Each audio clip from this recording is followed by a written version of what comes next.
Alright, so this is a turbo. Most of you probably know that, and some of you might know how this works completely, some of you might not. And we're not going to go fully into how that works, or why it works, or what it works. What we're essentially going to try to do is we're going to try to take this turbo apart, see kind of all the inner workings of it, and just do a little bit of learning. So this is supposed to be a VF43, I believe, a VF43 Turbo. We're going to take it apart. It had a little bit of play, as you can kind of see there. So it wasn't really, it was like shifting while I was boosting, so I am not using this turbo anymore. I'm actually using a new STI turbo. So I'm going to start by removing these bolts here. Those are what go to the coolant that cools the turbo down, and take those off first just to open up some more room. Yup.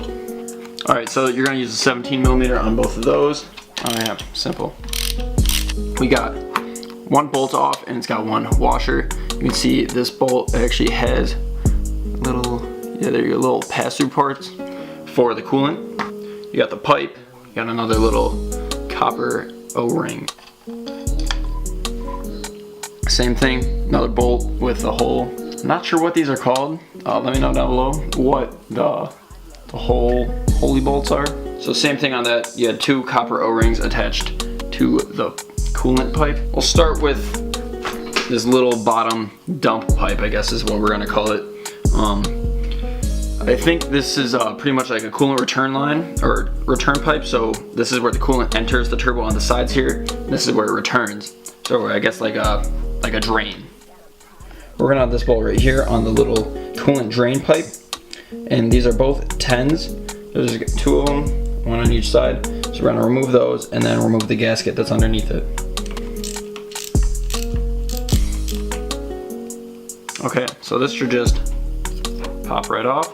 There's our little crappy like felt gasket. So I would not recommend using one of those. You probably want a metal gasket. I would think so, or whatever the better option is that you can get. There you go, this piece is off.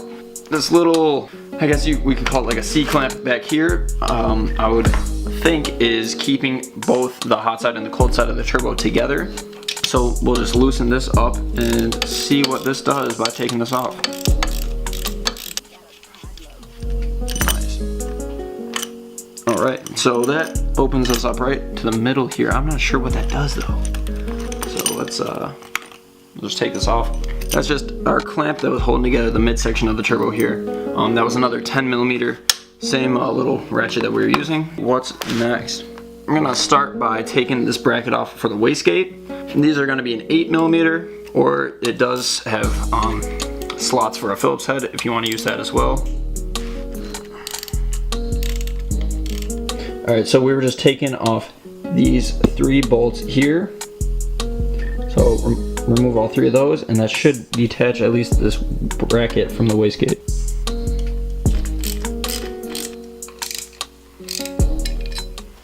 Okay, so you can see that this is where the wastegate actually is controlled. You can see in here for when the wastegate would open, opens that valve there, then it'll close like that. So like open, close. Alright, so what I'm gonna do next is I'm gonna remove this top bolt here, remove that, and that should help us disconnect the linkage of the turbines, and we might be able to slide the housing off. Well, alright, you know what? We're not doing that yet. Alright, instead of that, let's try, so I'm gonna take off these 3/8 and we'll see what that removes. Okay, so it takes off with this little triangle kind of bracket. I'm assuming that maybe helps center the housing.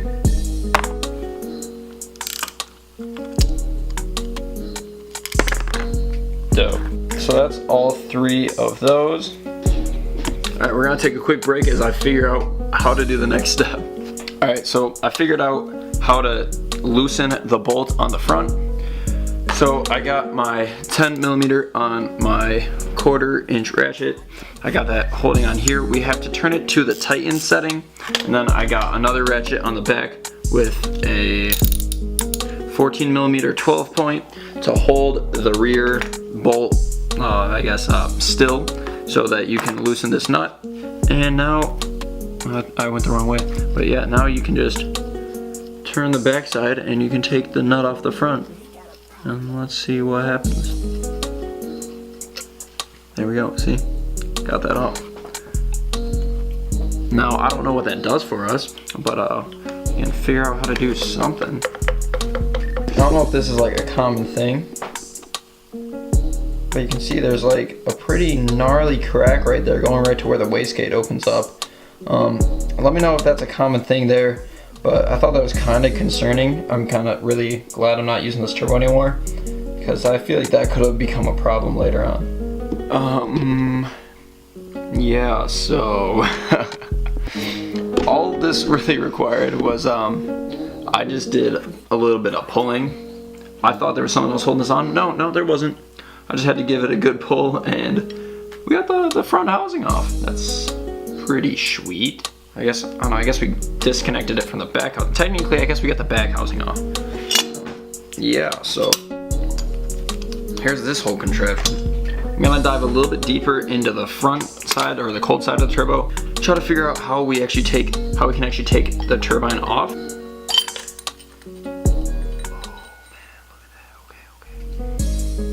That's one side of it. Just see what we were doing here. Going from back side to front, we got this, like that. But actually that noise right there, that's actually what was happening when it was all together. This is the movement that was happening. So something's loose on the inside here that isn't keeping this tight. I might phone a friend.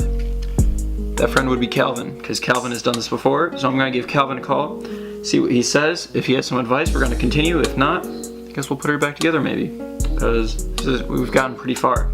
So let's give Calvin a call. Alright, well, I just got off the phone with Calvin. I sent him a couple of pictures of the turbo, and he said he was blown away and he's not sure how this works. So, what we talked about is there's usually a big kind of like C ring on the back that has two holes, and usually kind of put like a tool in the two holes that pinch the ring together, and you can like kind of remove it, and it like kind of releases the tension from the back side of the housing, allowing you to take it off. This doesn't have that. This looks more like it's pressed in, so I'm just gonna start putting it back together, starting with this rear wheel.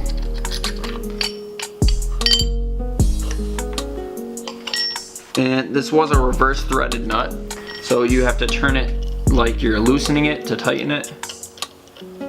And yeah, so let me just, there we go. So you do that. I'm only really gonna do it finger tight because I'm not running this turbo, and it doesn't really matter, it's just because it's gonna sit on a shelf. So if any of you guys do know how I'm supposed to be able to take apart this backside, please let me know. I'd love to kind of continue working on this process and figuring it out. But right now I have no clue what I would be supposed to do, or what I have to do.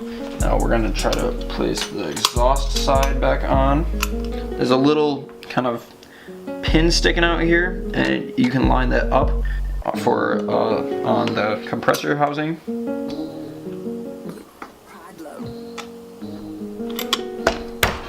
So I'm gonna line up the wastegate. I guess what would make most sense would be to put that center clamp on first. Cool, right, okay.